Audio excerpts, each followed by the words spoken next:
He's back to pass. Pressure coming. He's going to get hit in the end zone. That's going to be a safety. It's now time for Gridiron State of the Union. Another touchdown, Porter Ridge, and they've gone up. The score is 23-17. Presented by DMR Reconstruction, North Carolina's leader in quality insurance restoration services, with crews on standby 24 hours a day, 7 days a week.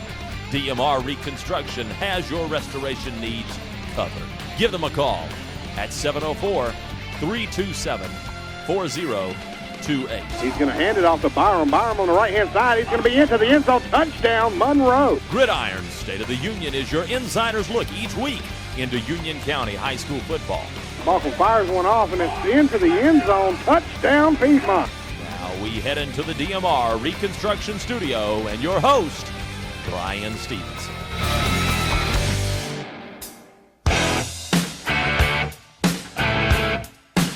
Week 1 is in the books, and after tonight, each Union County team will have at least one game under their belt. Hello, and welcome to Gridiron State of the Union. I'm your host, Brian Stevenson. Week 1 turned out to be a tough week for 6 Union County teams. Parkwood, Sun Valley, Marvin Ridge, Porter Ridge Central, and Forest Hills dropped their openers, while Cuthbertson, Weddington, Monroe, and Piedmont all start the year at 1-0. This week has some intriguing matchups. Forest Hills hosts Weddington as the Wixie game of the week, and in our second game, Union Academy has its season opener hosting Parkwood. But right now, let's get to our first segment of the night. It's our look around Union, and we start with Derek Skinner, who has the story of Hoke County at Sun Valley. The Sun Valley Spartans host Hoke County in their home opener tonight in Indian Trail. Last week, the Spartans fell to Charlotte Christian 28-19, but the Spartans finished strong after falling behind 28-0. Albert Funderburk ran for 48 yards and had 105 receiving yards, including an 84-yard screen pass that he took in for a score. Tonight, the Spartans try to bounce back against 4A Hoke County. The Bucks come to town 0-1, just like Sun Valley. They lost to Ashley High last week 14-7. That's the story from Sun Valley. And now to Ken Ogden, who has the report on Porter Ridge and Piedmont. Porter Ridge makes a short drive to Unionville tonight in an unfamiliar spot at 0-1. It's the first time the Pirates have had a losing record since 2009. They did have some bright spots, though, in their 26-24 loss to Mount Tabor last week.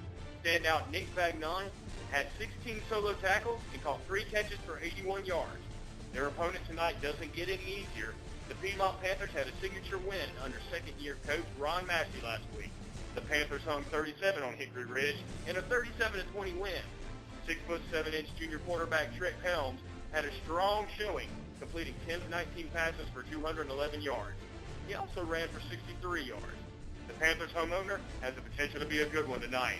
That's the story from Unionville. Now let's send it to Jeff Weiss with Central Academy. Central Academy hits the road for the first time this week, trying to bounce back from their 14-0 loss against North Stanley last week. The Cougars do look stronger this year. Deshaun Morrison caught opponents' attention. He was a part of 17 tackles on the night, 9 of them solo. He also rushed the ball 8 times for 75 yards. The Cougars will try to put their first points on the board tonight as they take on Highland Tech. The Rams are also 0-1 after losing to Victory Christian Center last week. That's the story from Gastonia. Now to Mike Barfield, who is with Cuthbertson. Cuthbertson started the season off with a 24-14 win over Parkwood. It was a good start to the David Johnson era. The Cavaliers' defense was strong in the second half, giving up no points and only 38 yards. The D also had 3 picks. Tonight, Cuthbertson hits the road again at Hickory Ridge. The Cavaliers will look to go 2-0. That's the story from Harrisburg. Now let's send it to Chris Rogers with the Monroe Redhawks. Monroe looked good in week 1 with a 41-7 win over Lexington. The Redhawks had 7 sacks in the game, and the defense continues to get a lot of attention. The offense looked good as well, rushing for over 400 yards. Julius Stratford accounted for 216 of those yards on just 9 carries. Tonight it's the home opener and a much tougher opponent in the Aston County Bearcats. Last week, the Bearcats came back on Forest Hills and scored 33 points. Coach Johnny Sal's defense will be put to the test. The Bearcats scored 20 of those points in the fourth quarter, including a 74-yard Brandon Smith touchdown run. That's the story from Monroe. Now let's go to our Wixie game of the week and sideline Mike Whitmire, who has the call at Weddington and Forest Hills. Weddington comes into Marshville tonight as the number 1 team in the UC Prep's Phenomenal 5. They took down Audrey Kell in convincing fashion last week, 24-7. Running back Omar Boyd ran the ball 24 times for 102 yards in the win. Quarterback Jeff Welch also looked good, completing 8 of 19 passes for 207 yards and 1 pick. Forest Hills, who fell to number 5 in the UC Prep's Phenomenal 5, started out strong, jumping out to a 20-6 lead before falling 33-20. A tough blow came for the Yellow Jackets when junior running back C.J. Kerlock went down early in the second half with a nagging ankle injury. But Coach John Lowry knows he has guys that can step in if Kerlock's not up to full speed tonight. We will have all the action for you, as this one is our WIXC Game of the Week live from Marshville in just a little while. For now, we send it to our second game of the week in Reed Alexander, who's at Union Academy. A lot of first tonight for Union Academy. It's the season opener, the home opener, and first game for new head coach Brad Hoover. A lot of attention was given to bringing in the former Carolina Panther as the head coach in the offseason. But tonight, it's all about the players and their execution on the field. The Cardinals' opponent is Parkwood High School, who lost last week to Cuthbertson. Union Academy is hoping to bring a more up-tempo offense, but will have to do so with a young team after graduating 12 seniors from last year. Parkwood, on the other hand, is trying to regroup after being shut down in the second half last week against Cuthbertson. We'll have all of the action as Game 2 of our WIXC Games of the Week. That's the story from Monroe, and now back to Brian Stevenson in the studio. And with that, we'll take our first time out. Coming up next on Gridiron State of the Union, I will talk to Sideline Mike in our roundtable segment, and later in the show, a conversation with Union Academy head coach and former Carolina Panther Brad Hoover. Stick around. Gridiron State of the Union will be right back. Hey folks, Shane here. If any of you have ever played high school football, the number one thing you want to do is win the game. You're going to find yourself in the red zone on occasion. That's that final 20-yard stretch between you and 7 points, or between you and a victory, or between you and a defeat. Now, you're only as good as your quarterback. So let's imagine that damage to your home is the red zone. You got fire damage, water, wind, or mold damage.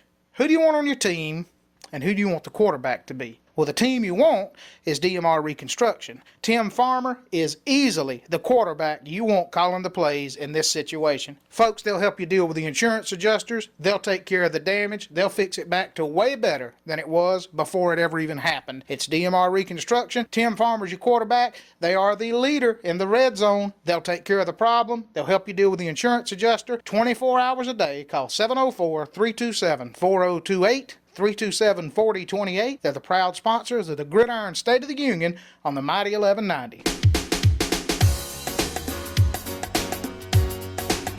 Welcome back, and it's time now for our roundtable segment, and I'm joined by Sideline Mike. And Mike, it was a good kickoff to the season last week. I tell you, we had a lot of phenomenal games last week, and the county showed out pretty well.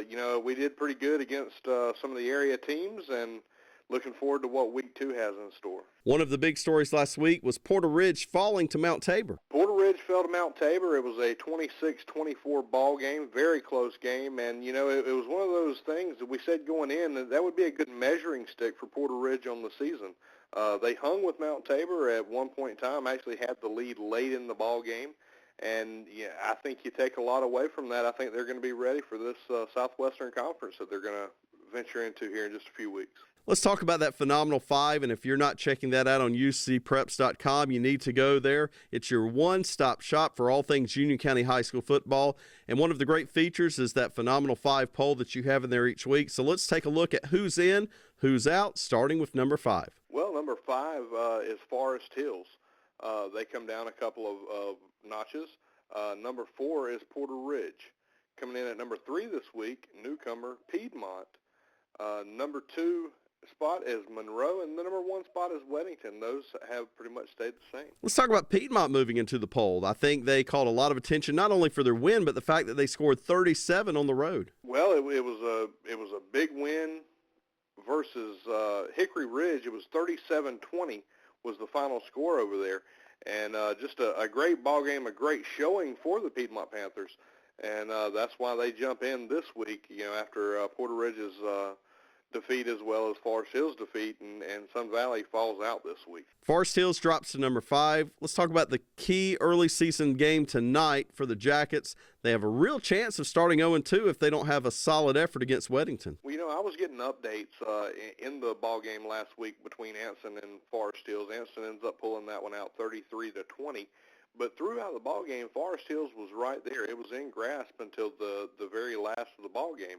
So, I don't know what to look for as far as the matchup with Weddington. Weddington's going to be a strong opponent, but I think Forest Hills is going to come in, and they know what's on the line, and reputation is a big part of that. Well, 2 great programs that should make for a great game of the week here on Wixie, and you and Shane Green will have the call in just a little bit from Marshville as Weddington takes on Forest Hills. Thanks, Sideline Mike, for joining us. And when we come back, my conversation with Coach Brad Hoover. Shane here. Imagine this. It's the end of the game. 5 seconds left. You're in the red zone. You have a chance to call one play. You're either going to win or lose the game with this play. All right, at this point, who do you want your team to be, and who do you want your quarterback to be?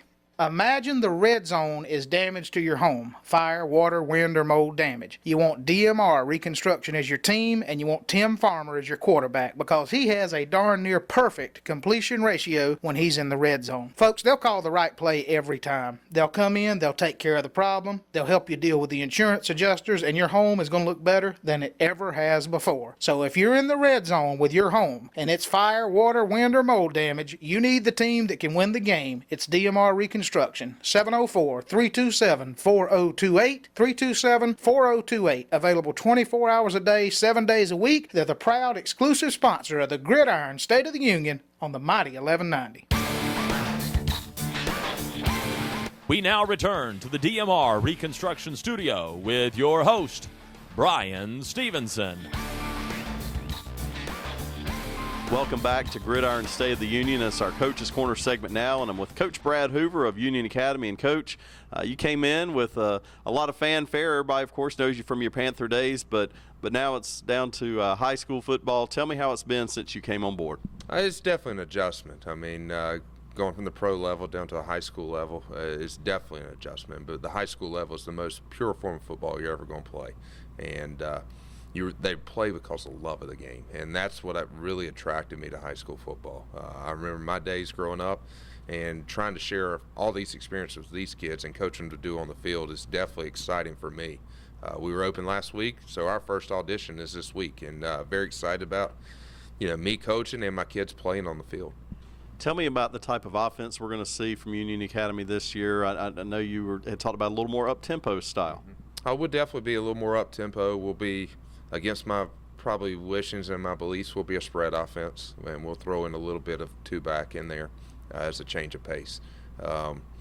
It just set up to what our personnel is like. We've got skilled guys at the yin-yang, in my opinion. I mean, they're probably our strength. Our weakness is going to be up front, but those guys got to hold up.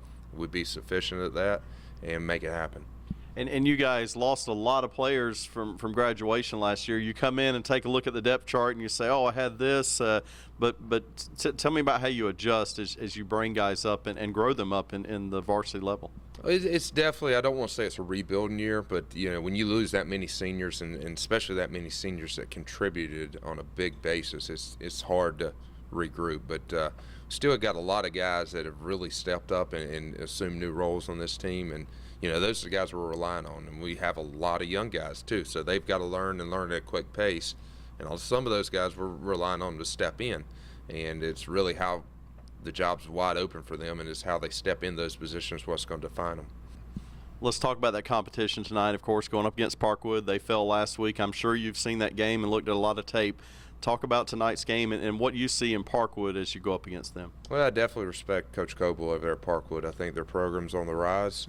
They're a real physical football team, especially up front on both sides of the ball. They have an exceptional athlete in Mobley over there. He does a little bit of everything, and makes me a little nervous. But as long as my kids come to play, I feel good about this game. But they're a good football team. We definitely got our hands full.